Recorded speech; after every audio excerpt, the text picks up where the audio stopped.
10th class grammar learn and practice यही बहिरू 10 mark grammar test करा जाई थाए एमसीक्यू आपण मन जानती। एक्टिविटी 8 रो उत्तर आमे आपण को कहि दउछु।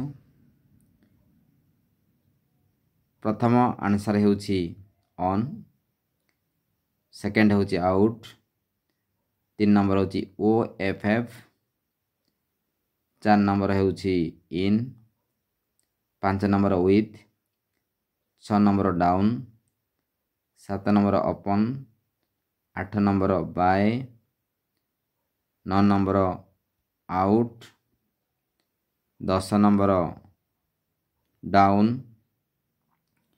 11 number off ओएफएफ,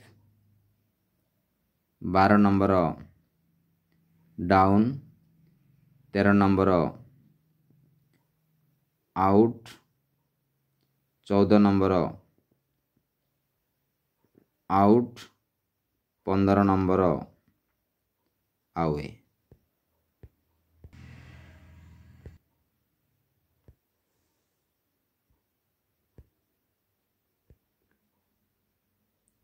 Short but fast memory and fast learning process.